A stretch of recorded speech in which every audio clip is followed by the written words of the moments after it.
Welcome back, guys, to the Great Ace Attorney 2 Resolve, where last episode we concluded our time in the Chief Justice's office by talking to the prosecutor in the upcoming trial, Prosecutor Asogi, who wanted us to stand as the defense attorney opposing him, handing us a photo he found of the Van Ziek siblings and Gregson together to facilitate this. We then returned to the prison to speak more to Barok, showing him the photo as we managed to convince him to ask for our services as his counsel, and now head into the courtroom, ready to defend our old adversary and find Gregson's true killer.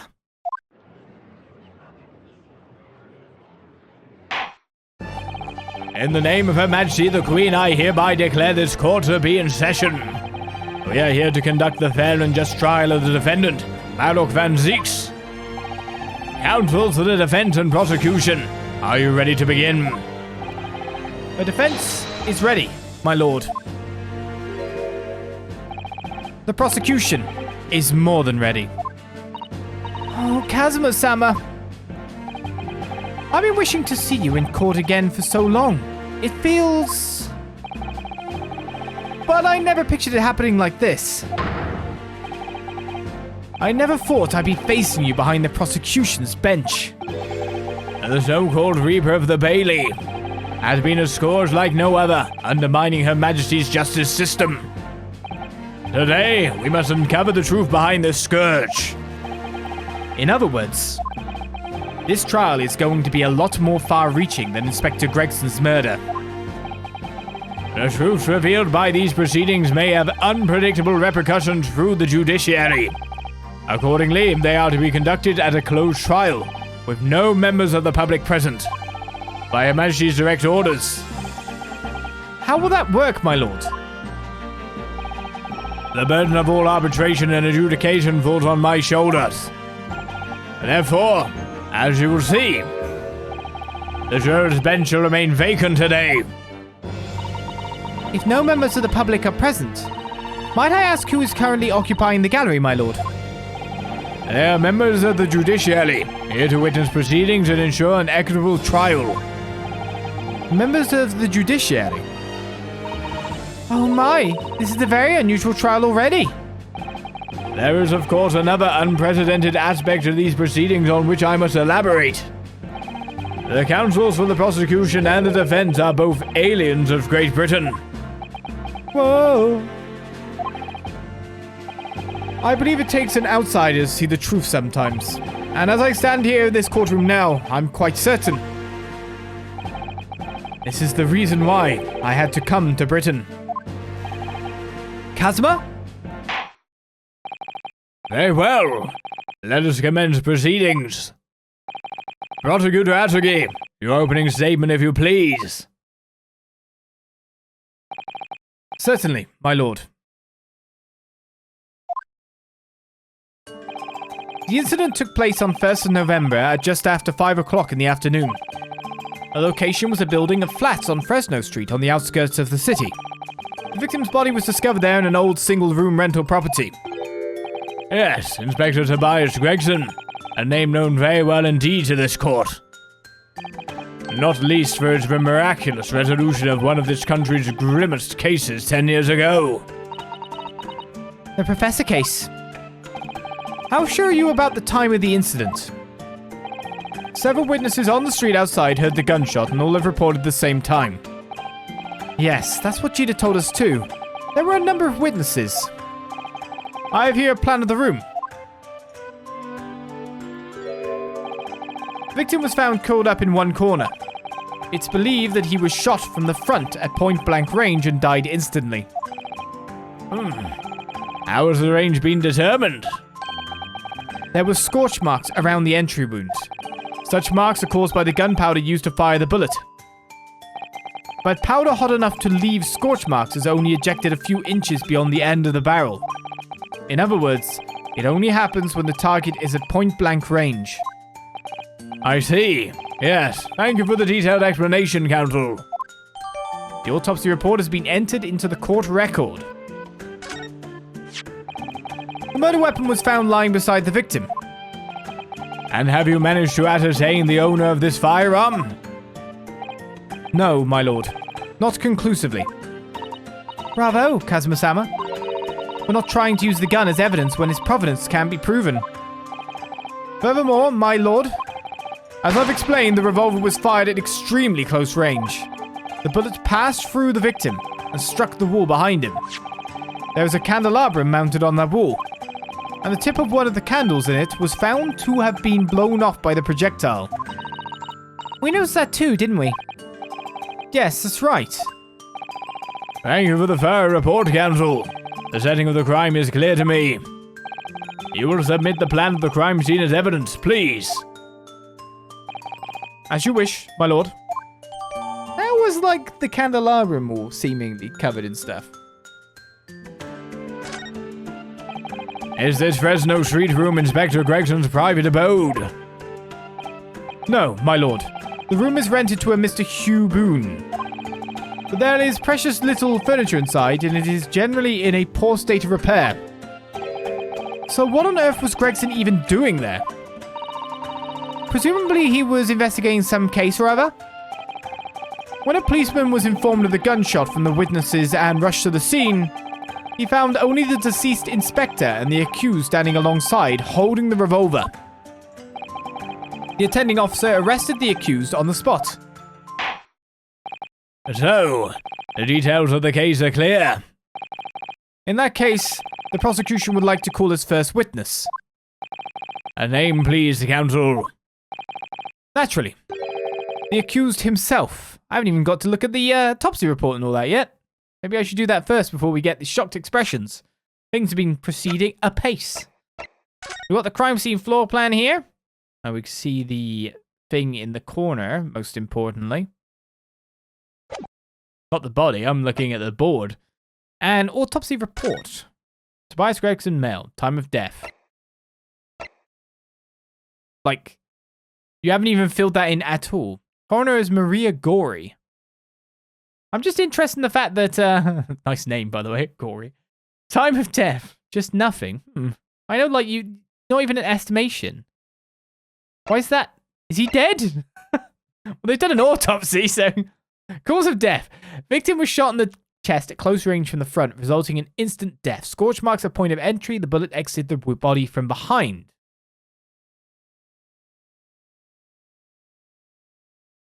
Okay, exited the body. Goddamn. I was like, what? That's confusing. Entered, what? Additional observations. The caliber of the gun used matches that of standard issue firearms for members of the judiciary. I think the gunpowder residue might be a factor here. Lord Van Zieks! As a prosecutor, he believes in the oath of office he's taken and will be compelled to tell the truth. Very well.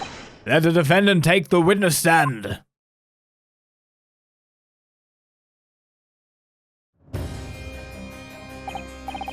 So, witness, state your name and occupation for the court. Barok Van Zieks, Old Bailey prosecutor. I presume, Lord Van Zieks, that you heard Prosecutor Asogi's opening precis. I did. It is alleged that you were found at the scene of the crime, and that you were arrested by the arriving police officer. Can you confirm this? Yes, my lord. And I'm sure the court would like to hear you explain some things away. Namely, why you were there in the room on Fresno Street at the time in question. And what exactly took place.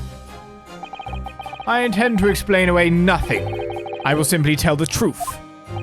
I must say, Lord Van Zieks, I never imagined this day would come. Or rather, I didn't want to imagine it would come.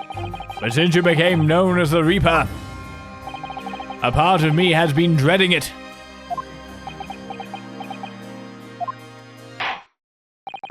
Your formal testimony, then, witness.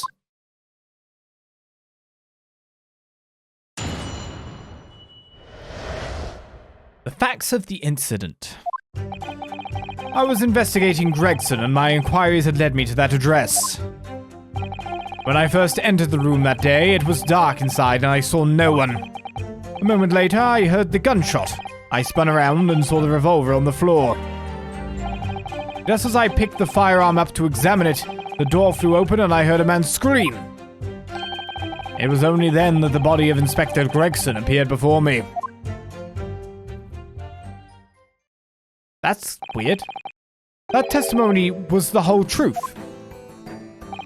It was. So you heard a shot being fired in a room with no living occupants, and moments later a corpse somehow appeared before your eyes, is that it?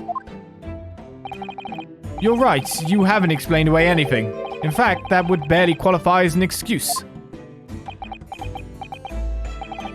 I thought you were my mute apprentice.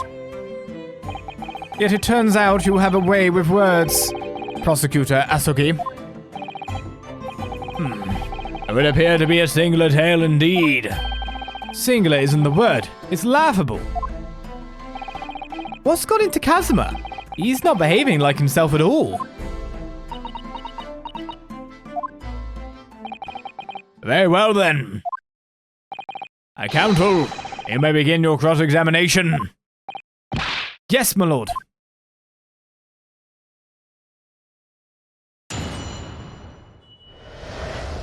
The facts of the incident.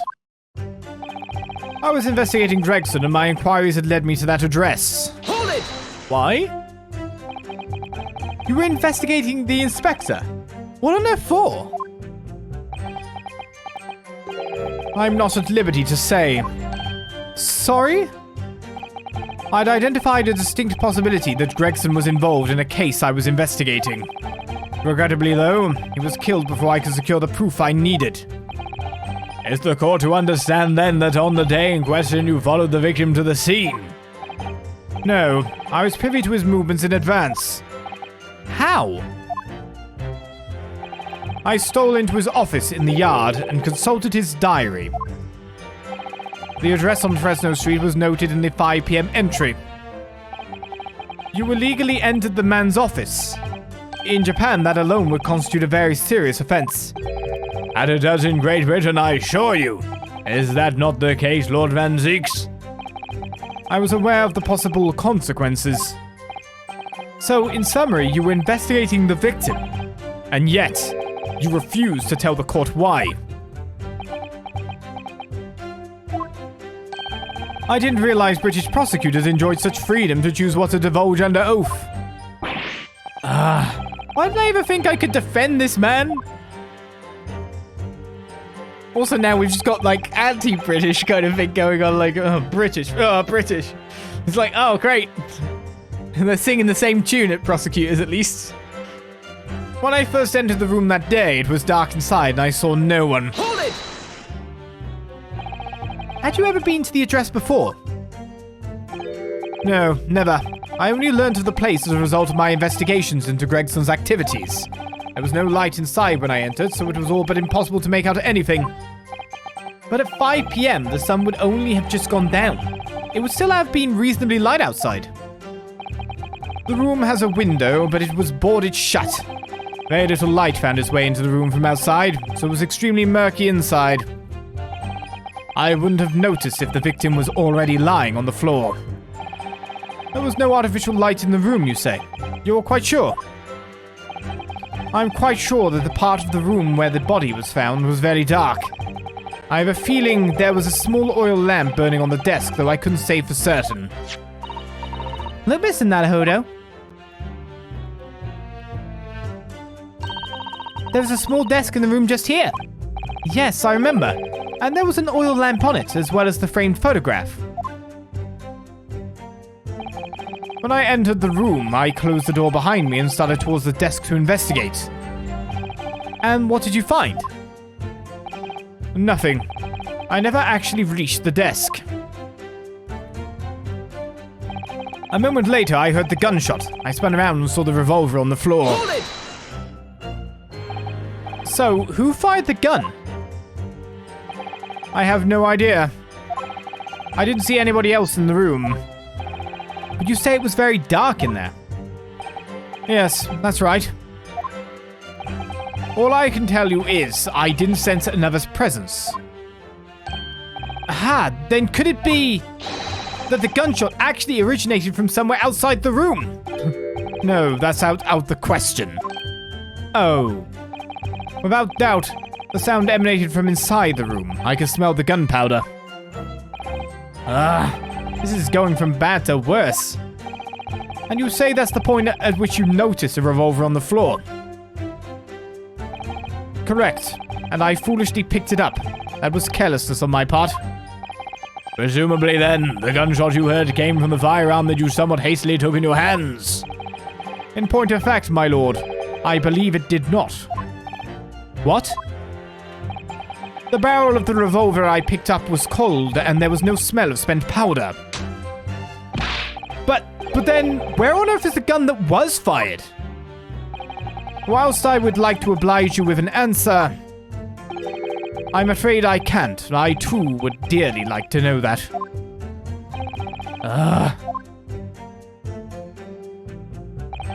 Just as I picked the firearm up to examine it, the door flew open and I heard a man scream. Hold it! A man, you say? One of the witnesses, I presume? That's right. One of the street merchants working on Fresno Street. Who are these merchants? A number of them had set up their stalls directly beneath the boarded window of the crime scene. A match seller, a newsmonger, and a peddler. They've all given statements saying they heard the gunshot.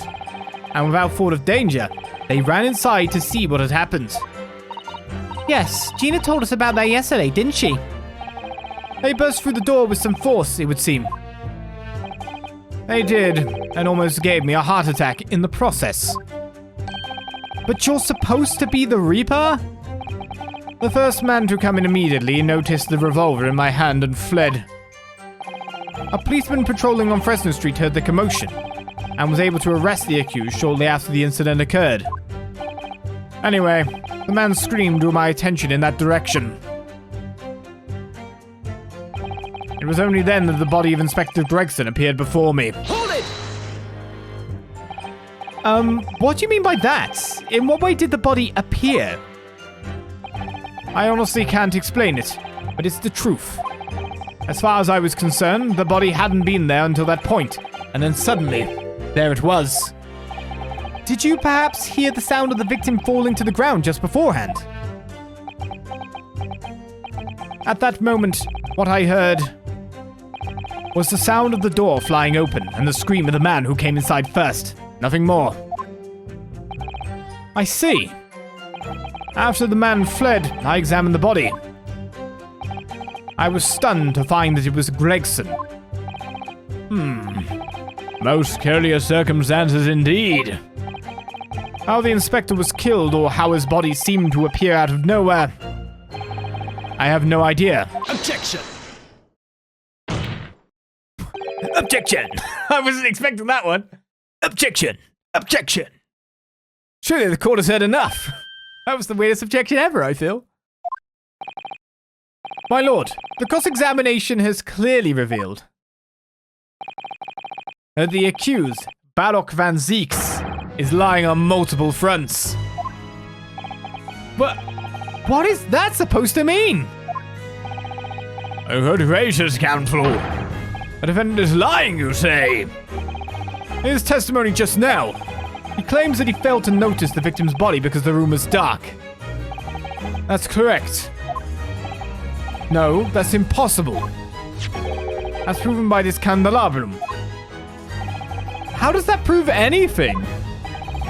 If you examine the tip of the long candle, you can see it has been blown off by a powerful impact. One would assume that the projectile from the firearm passed through the victim and struck the candle. The problem comes when you consider the other two candles, which are clearly of a different length. Yes, I can see that only the candle that appears to have been struck by the bullet is long. We could reasonably expect someone to have lit all three candles together. Which begs the question of why only one has ended up longer than the others. That must be because that particular candle was extinguished when the others were still burning. Ah! That's right. When the candle was hit by the bullet, it obviously went out. But the other two candles would still have been burning. So the fact is,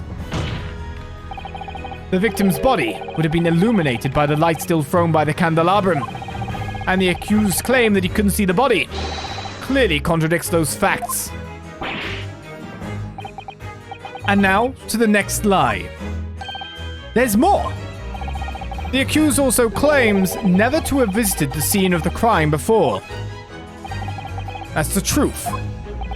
In that almost empty room, the police discovered something very unusual. A board covered from top to bottom in police documents and newspaper cuttings. Yes, that's right. We saw it too. It goes without saying that the contents of the police documents could not be divulged. However, they included a number of reports from various historical cases, the oldest of which was from 10 years ago. 10 years ago? This is starting to sound familiar. And there is a common thread linking all of the documents on that board. Indeed. What is this common thread, Counsel? They all relate to cases prosecuted in court by Barok Van Zieks. All of them. And furthermore, all those cases are ones in which the defendant was acquitted. Good Lord! Interestingly, none of those defendants are alive today, because all of them have been sent to their graves by the Reaper. Aha! Oh no! In short, that dingy little room is the Reaper's secret hideout and his base of operations. The Reaper's hideout? And yet the Reaper would claim never to have been to his own secret hideout? No one would believe that. No, the truth is, we've been looking at this backwards. Backwards? Explain, Counsel. Inspector Gregson was investigating the identity of the Reaper. When he discovered the location of the man's secret hideout, he was killed. As I'm sure everyone can imagine, by the Reaper's hand. What?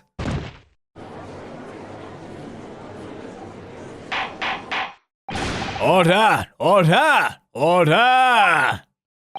Very well. I hereby state the current opinion of the court. Barok Van Zieks is an outstanding prosecutor who has rendered great service to his country. However, it is with deep regret that I must concur with Prosecutor Asogi's contention. The defendant's testimony exhibits a number of stark inconsistencies with the known facts. All I have done is state the truth as I know it. Kazma's done a brilliant job as ever. He's drawing on his experience as a defense attorney to build his prosecution case, and it's formidable. Counsel, you will submit the board that you just showed the court as evidence. I believe it to be fundamental in establishing the facts surrounding the Reaper's existence. Thank you, my lord. Excellent. I've wanted to look at this.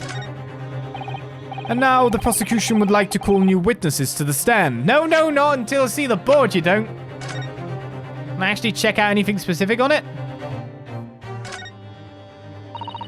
There are details of a whole raft of cases dating back years on here, aren't there? This paper from 10 years ago is browning with age, look. Out of interest, the most recent thing appears to be this newspaper cutting here. Oh, it's the same Red-Headed League advertisement that Mr. Sholmes had picked out. And do you remember, there was a red hair piece at the scene too. Was Inspector Gregson an exponent of the Red-Headed League then?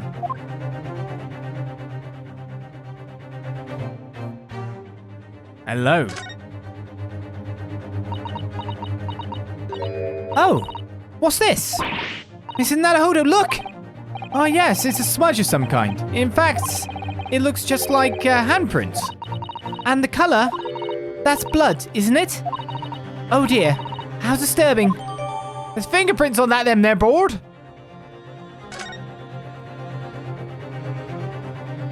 Anything else to check out? It's construction, there's a lot of pins. This construction's quite sturdy. Well, hello. Now, who are you calling? And now the prosecution would like to call new witnesses to the stand. Witnesses who saw events unfold on the day in question. They were mentioned in the previous testimony too, if you remember. Yes, the street sellers who heard the gunshot and went running into the room. Very well. Lead the witnesses in. The defendant may step down from the witness stand. Certainly, my lord.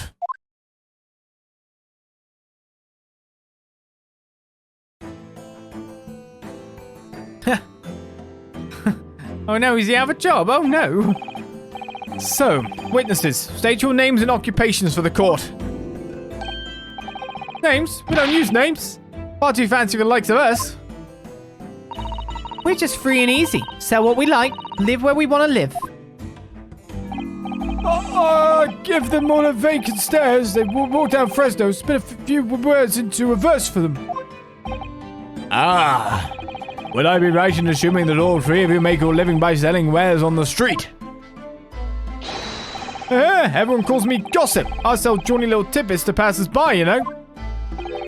Jaunty little tidbits? Got an absolute smasher for you, sir. Right up your ginnel it is.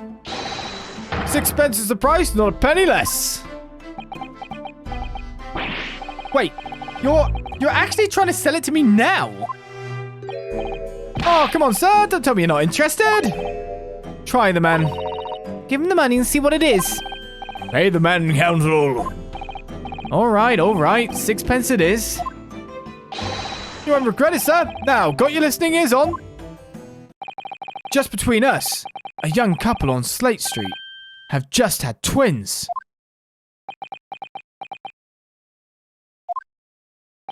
Slight, even.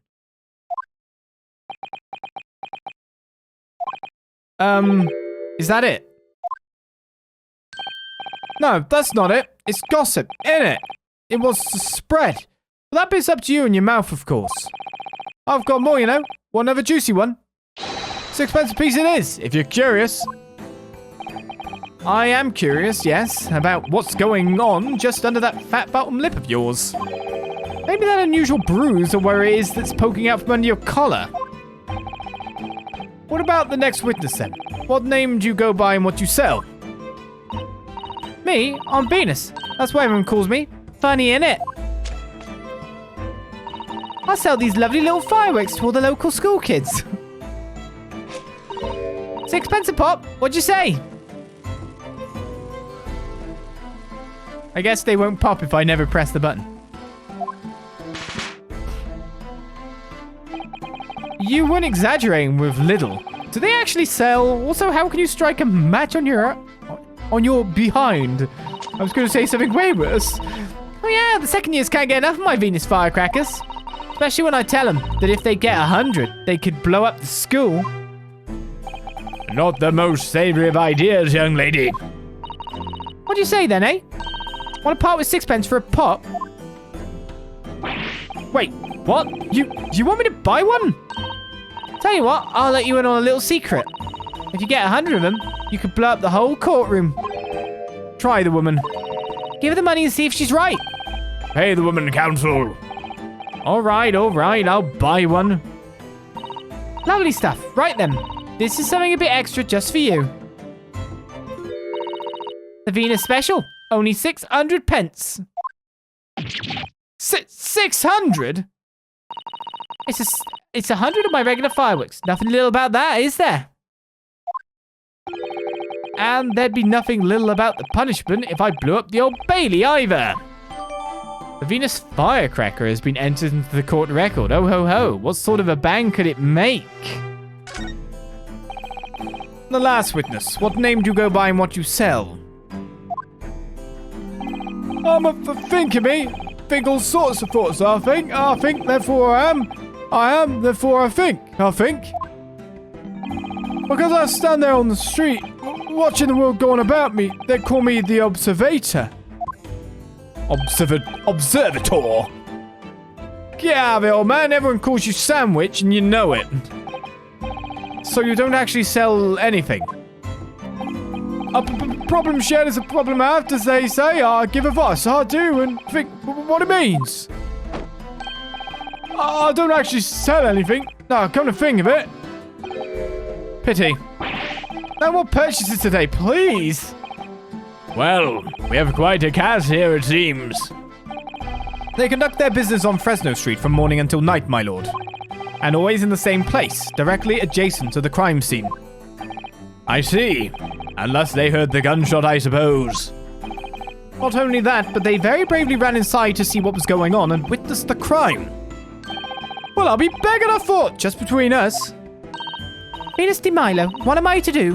What a terrible thing I saw. What I think is, if all what we see is light and shadow, playing with our eyes, is any of it real? If mirrors. My eyes. What? Very well. The court will hear the formal testimony of these three witnesses now. You will describe in detail what you witnessed and heard at the time of the incident. And so we get a new witness testimony to play with, the witness's account. So I think it's time to end the episode here and start that account afresh. But that said, let's check out the Venus Firecracker before we end off.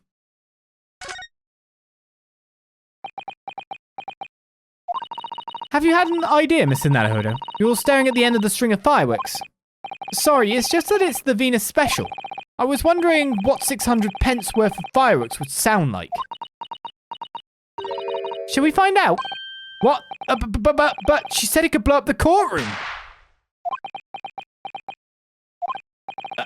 Alright, that was a fairly sizable bang. My ears are still ringing, Mr. Naruhodo. It sounded almost exactly like a gunshot.